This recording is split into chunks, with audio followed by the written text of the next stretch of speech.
We are now to Category 3, which is our mechanical systems. We're going to be looking at a variety of apparatuses here. Our first to be electrical.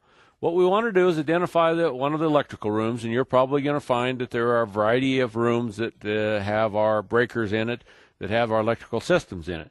This particular school has an electrical room that is located with a boiler in here, a little hot water heater, I should say, and a boiler off of it.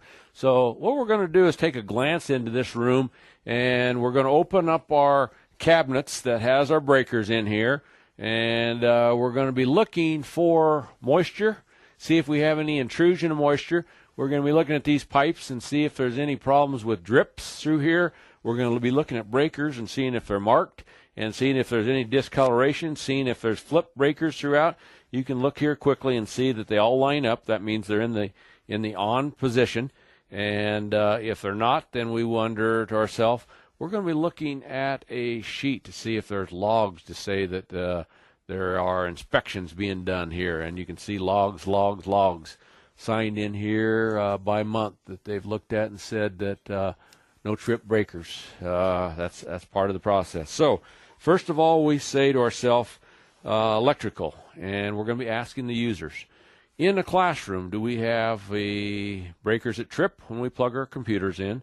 Do we have breakers that trip when we hook a student tape recorder in there? Or are they pretty good? Are the lights dimming and coming on and off? The answer, as we went through these classrooms, is no. We don't have any trip breakers. We look at here. This verifies to us that in most cases the breakers are not tripped. They're in good shape. We don't have any protrusion of electrical in here, so we're going to judge our electrical as good. Heating is the same thing that could trip breakers. We may have a heating unit that runs on a breaker system. That verifies when we get under 3.3 that electrical ties into heating, and it does the same thing under lighting. It can trip lights as well. So we're doing 2 or 3 things in here under electrical. We're looking at heating, we're looking at cooling, and actually looking at lighting, all saying that at this point it looks pretty good based on what we see from this room.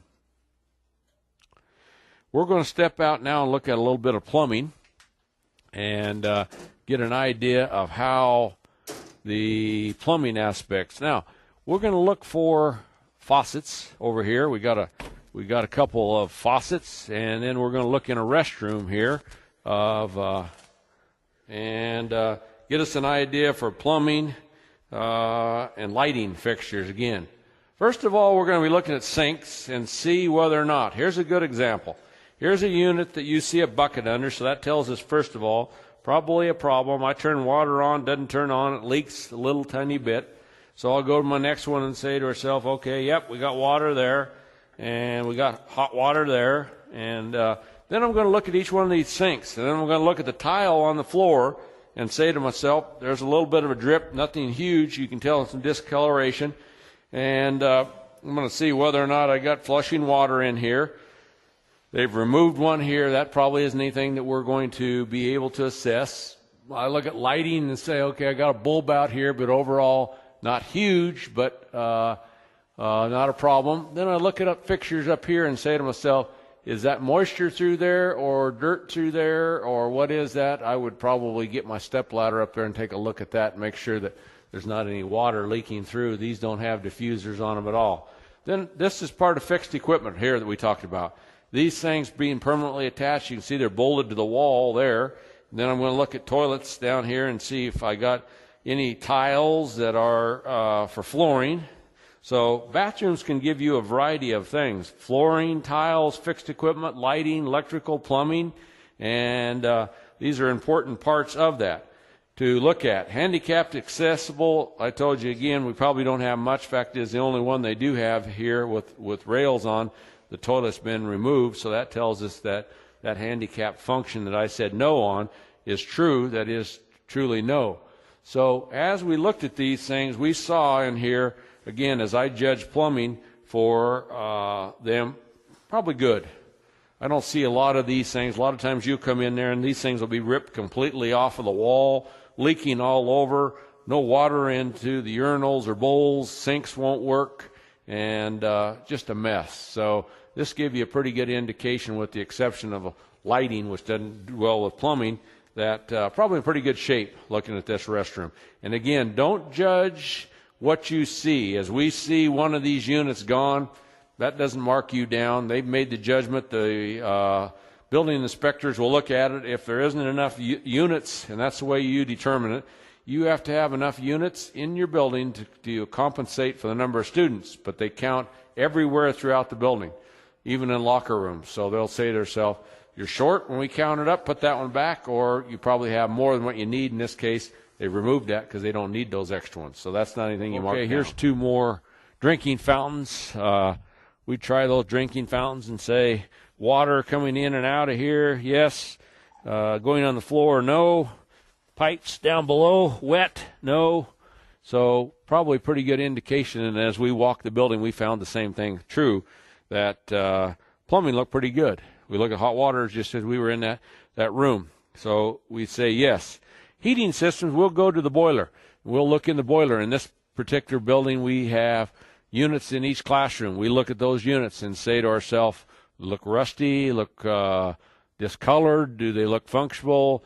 If you're there during the time it's cold, is heat coming out of those? And ask the classroom teachers. Problems with heating. This particular building, no. We have a new gas boiler system in here that runs efficiency, and so isn't a problem. So heating is considered good. Cooling, we have air conditioning throughout most of the building, and so that's a judgment of mine. Again, I say, is it needed with a central air that has it throughout? Probably not for this age of a building. Remember that this building was in 74. So you look at a 1974 building and say, I got 20-some, 30-year-old building. Is that going to have a nice central system? And the answer is no. Whereas a newer building, it would be yes. So I'm looking at that and saying to myself, cooling, still good. And then lighting, as you've seen, lighting throughout, where we walked the entire building and looked at it from the standpoint and say, is tubes out? Is it properly lit? What I usually do is carry a foot candle reader with me. A foot candle reader will judge light, and as I evaluate buildings there, I look at it and say, do I have around 30 foot candles of light? If I have 30 foot candles of light from about the shoulder, waist to shoulder high, then I have adequate light. Nowadays, skylighting helps tremendously. We go into new facilities such as new gym. We have over here, we have 12 skylights. We can get, interesting enough, we can get 28-foot candles of light without a light being on anywhere. Well, 30 is normal, so if we're at 28, we're awful close to needing not much light at all. And so that in itself will save that particular building about 25% less energy by not having all those lights burned at the same time. So as we walked this building, we've looked at the idea of lighting, and we looked at the amount of lighting in the classrooms. We've determined that the lighting is good. We therefore have now scored the entire section of 3.0, and we came up with a score of 26 because everything was good. No surprise that when we come over and record 26 here, we have back on our sheet, we have a good score of the building, meaning that everything was good to start with. So you've seen the pattern here as we've gone through. We had a couple fairs under interior, and the entire score of interior was fair because half of the categories were fair. Everything else was good with the exception of one on the exterior, but it was walls that we had a few problems, not foundation. Had it been foundation, that 12 would have thrown us down enough for it to throw us a category. So we've added it all up now. We've come up with 79 on our bottom score. We have 3 different fairs for a score of 13 for a total of 92. And as I showed you earlier today, 92 then equates to 8% not good. That is then used to compute the cost of the building at $150 a square foot. Lastly there, we have gone through these provisions and saying we're going to look at handicap accessibility. We went in that restroom. We didn't find grab bars throughout. We did not find electric door openers. We did not find some of the provisions that allowed us braille on the classroom doors, on the restroom doors. So we said the handicap accessibility is no. It's not functional. It's not completely able to allow a student in a wheelchair to function properly as needed. We looked at the functional adaptability. Does this building function well enough that it